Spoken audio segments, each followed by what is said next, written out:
สบายดีน้องข้าพเจ้าดร.สนาตะหมองนะสำหรับคนที่มีปัญหาเรื่องพยาธิกระเพาะอักเสบ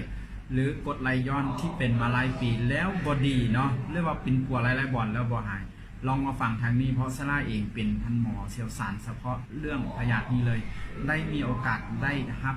ผลิตภัณฑ์ตัวหนึ่งที่นวัตกรรมของประเทศสวีเดนที่ผลิตสหรัฐอเมริกาซึ่งซาร่ามีหมู่เรียนจบที่ปริญญาเอกได้เอานวัตกรรมตัวนี้ได้ใส่กับพยาธิที่เป็นพยาธิกระเพาะตรงกับจุดเพราะพยาธิกระเพาะเกิดจากอวัยวะกระเพาะที่ผลิตน้ำย่อยนะมีปัญหาระดับยีนระดับ DNA ฉะนั้นผลิตภัณฑ์ตัวนี้จะไปซอยเฉพาะตรงซึ่งจะมีอยู่3ตัวนะตัวแรกก็คือโซนิตันเนี่ยไปเฮ็ดหน้าที่อย่างไปเฮ็ดหน้าที่ให้สมานบาดแผลดีไวเนาะสมานบาดแผลที่มีปัญหากระเพาะคือการที่เสื่อมของกระเพาะให้ดีไวตัวที่2คือเวนทรัคเนี่ยเป็นตัวเฮ็ดให้กรดไหลย้อนลดเฮ็ดให้การที่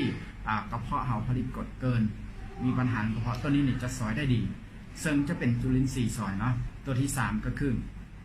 วิตกัสเนี่ยมีหน้าที่ในการเฮ็ดให้